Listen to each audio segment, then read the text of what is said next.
दो गरीब बहनें। मोहन और रीना अपनी दोनों बेटियों के साथ जैसे तैसे गुजारा करते हैं। देखते ही देखते दोनों सीमा और मीना बड़ी हो जाती हैं। जहाँ सीमा दयालु और सीधी है, वहीं मीना चालू और स्वार्थी तरह की लड़की है। एक रोज़ मोहन रीना से कहता है, सीमा और रीना दोनों की उम्र शादी के लायक हो चली है। अब दोनों की शादी कर देनी चाहिए हमें। शादी की बात तो ठीक है, लेकिन हमारे हालात ऐसे हैं कि शादी का खर्चा कहाँ से निकालेंगी। कुछ ना कुछ तो करना ही होगा। भगवान ने सबके लिए कुछ न कुछ सोच के ज़रूर रखा होता है। मोहन को सीमा के लिए सूरज पसंद आ जाता है, जिसकी चाय की छोटी सी दुकान रहती है। मोहन सूरज और सीमा की शादी तय कर देता है और मंदिर में दोनों की शादी हो जाती है। विदाई के वक्त मोहन सीमा से कहता है, बेटी, मैंने अपनी हैसियत से जितना ज़्यादा बन पड़ा उतना कर दिया। अब यही तेरा घर है। सूरज की हालत मोहन के घर से अच्छी रहती है। सीमा सूरज के घर जाती ही उसका घर संभाल लेती है। शादी के पहले ही दिन सूरज सीमा से कहता है, सीमा, मेरे पास ज़्यादा कुछ तो नहीं है, लेकिन हाँ इतना कमा लेता हूँ जिससे तुम्हें कभी खाने की कोई दिक्कत नहीं होगी। तुम्हें कभी कभी कॉम्प्रोमाइज़ भी करना होगा, क्योंकि हमारे घर में कूलर भी नहीं है और ना ही फ्रिज। जी, आप इन सब की चिंता ना करें, मैं गुजारा कर लूँगी। सीमा अपनी छोटी सी दुनिया में खुश रहती है। उधर मोहन रीना से कहता है, मीना दिमाग से बच्ची है, उसके लिए कोई अच्छा घर मिल जाए तो अच्छा रहेगा। मैं अपनी पूरी कोशिश में लगा हूँ कि कोई अच्छा परिवार मिल जाए। अपनी हैसियत से ऊपर के लोग हमारी बेटी से शादी भला क्यों ही करेंगे। जैसे सीमा का रिश्ता देखा है, वैसे ही मीना का भी देख लीजिए। इतने में ही तमक कर वहाँ मीना आ जाती है और कहती है, मेरी शादी अच्छे से होनी चाहिए। उस सीमा की तरह मैं कोई मंदिर में शादी नहीं करूँगी। बेटा, तुझसे तो हमारी हैसियत छुपी ही नहीं, हम कहाँ से लाएंगे इतने पैसे। वो सब मैं नहीं जानती, वरना मैं शादी नहीं करूँगी, भाग जाऊँगी मंडप से। नहीं नहीं नहीं बेटा, ऐसा मत करना, वरना हम कहीं मुंह दिखाने लायक नहीं रहेंगे। हम गरीब ज़रूर है, लेकिन हमारी भी इज्जत है। मीना गुस्से से वहाँ से चली जाती है। रीना की आंख भीग जाती है। मोहन अपनी हैसियत से ऊपर जाकर दीपक को मीना के लिए पसंद करता है और शादी के लिए जिसके यहाँ काम करता है उससे एक मोटी रकम कर्ज में लेता है। घर आकर मोहन रीना को सब कुछ बताता है। मीना बिटिया के लिए बहुत अच्छे घर का रिश्ता मिला है। दीपक की अपनी फलों की दुकान है, उसके पास अभी के ज़माने वाला मोटर बाइक भी है। हमारी मीना राज करेगी। मीना और रीना खुश हो जाती हैं। जब सीमा को पता चलता है कि मीना का रिश्ता तय हो गया है तो वो अपने मायके आती है और मीना को एक साड़ी देते हुए कहती है, मीना, तो ये साड़ी शादी के पहले दिन पहनना, लाल रंग तुझ पर बहुत जचता है। अपनी साड़ी वापस ले जाओ, जैसे लाई हो। मैं ये साड़ी पहनूंगी? अपने जैसे समझ रखा है क्या? सीमा रोती हुई अपनी साड़ी उठाकर चली जाती है। मीना और दीपक की शादी अच्छे से हो जाती है। एक रोज़ सीमा सूरज से कहती है, जी मैं सोच रही थी क्यों ना मैं आपके काम में भी हाथ बटाऊं, इसी बहाने हमारे ग्राहक भी बढ़ जाएंगे।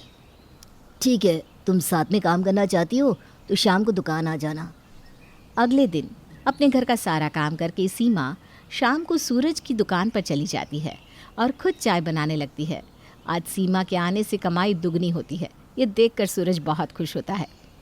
तुम मेरी लक्ष्मी हो, तुम्हारे दुकान पर आते ही मेरी कमाई दुगनी हो गई। मैं सोच रही हूँ क्यों ना चाय के साथ हम पकोड़े भी बनाने लगी। शाम को चाय और पकोड़े अच्छे भी लगते हैं। मैं सारी तैयारी करके घर से ले आऊँगी, तुम चाय बनाना और मैं पकोड़े उतारूँगी। मुझे ऐसा क्यों लग रहा है कि मेरी बीवी एक अच्छी बिजनेस वुमन है और हम बहुत जल्दी अमीर होने वाले हैं। अगले दिन सीमा पकोड़े की तैयारी करके दुकान पर आती है और पकोड़े बनाने लगती है। उधर मीना दीपक के साथ सीमा की दुकान पर आती है और चाय पकोड़े लेती है। सीमा तुरंत एक चेयर पोंछती है और मीना से कहती है, तुम दोनों पहली बार हमारी दुकान पर आए हो, बैठो। अब तुम्हारी ऐसी हालत हो गई है कि तुम्हें पकोड़े बनाने पड़ रहे हैं। मैं यहाँ तुम्हारी टूटी फूटी चेयर पर बैठने नहीं आई हूँ। ये लो तुम्हारे पकोड़े और चाय के पैसे। अरे नहीं, मैं तुमसे कैसे पैसे ले सकती हूँ? रख लो, मैं गरीबों के पैसे नहीं रखती हूँ। तुम्हारी हालत पे बहुत तरस आ रहा है मुझे। मेरे पति की फलों की दुकान है, मैं तो रोज़ फल खाती हूँ और ये बाइक भी मेरी है। रोज शाम को घूमने जाते हैं हम। मीना सीमा की बेइज्जती करके वहाँ से चली जाती है और सीमा रोने लगती है। तभी सूरज कहता है, ये क्या, इन बेवकूफ़ों के कारण तुम क्यों आंसू बहा रही हो? ये मीना कौन सी अमीर है? इसका पति फल बेचता है, वो भी रास्ते पर लगाकर। एक बाइक होने से कोई अमीर नहीं हो जाता। सीमा और सूरज की कमाई दिन पर दिन बढ़ती जाती है और वो एक और दुकान खोल लेते हैं। इधर दीपक के फल की दुकान में चोरी हो जाती है और चोर को पकड़ने के चक्कर में उसका हाथ टूट जाता है।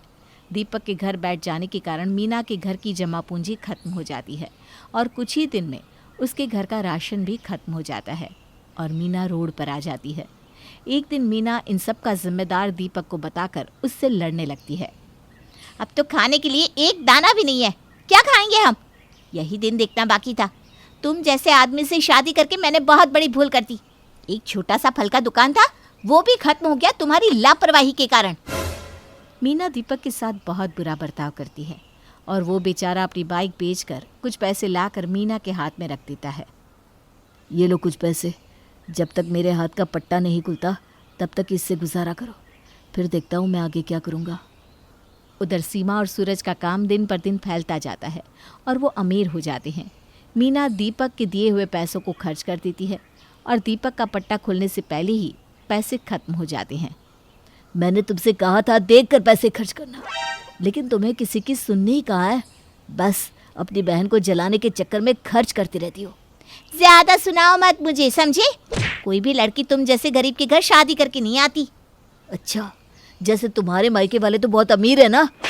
मीना के कारण दीपक को रास्ते पर भीख मांगनी पड़ जाती है। जब दीपक रास्ते के किनारे खड़े होकर भीख मांग रहा होता है तभी वहीं से पार हो रहे सीमा और सूरज उसे देख लेते हैं और अपनी गाड़ी से उतरकर सीमा दीपक के पास जाती है। सीमा को देखकर दीपक रोने लगता है। ये क्या हाल बना रखा है तुमने? ये सब क्या हो गया? दीपक रोते रोते सीमा को सब कुछ बता देता है। दीपक, तुम्हें इस तरह भीख मांगने की कोई ज़रूरत नहीं है। अभी हम हैं ना, ये लो कुछ पैसे, और मीना से कुछ मत कहना। उसके बाद जब तुम्हारा हाथ ठीक हो जाए तब तुम हमारी दुकान पर हमारे साथ ही काम करना। दीदी, मीना की तरफ से मैं आपसे माफ़ी मांगता हूँ। एक ही घर के आप दो अलग अलग इंसान हैं। किसी ने सच्ची कहा है, जो ईमानदारी से मेहनत करते हैं और जिनकी नीयत साफ़ होती है भगवान उनकी मदद करते हैं, और जिनकी नीयत में खोट होती है वो अपनी करनी की वजह से रोड पर आ जाते हैं, जैसे कि आपकी बहन मीना।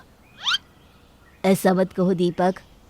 सीमा और सूरज दीपक को अपनी कार से उसके घर छोड़ने जाते हैं। सीमा की कार से दीपक को उतरते मीना देख लेती है और उसकी सारी बातें सुन लेती है। अब मीना को अपनी गलती का एहसास होता है। वो भागते हुए सीमा के गले लग के उससे माफ़ी मांगती है।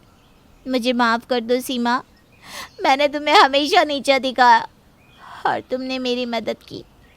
आज मेरे ही कारण मेरी हालत ऐसी है। छल करने वालों के साथ ऐसा ही होता है। देर से ही सही, लेकिन तुम्हें समझ में तो आ गया ना, यही काफ़ी है। अब मीना भी सीमा के साथ काम करने लगती है। मीना और दीपक के हालात भी सुधर जाते हैं और वो अच्छी ज़िंदगी जीने लगते हैं।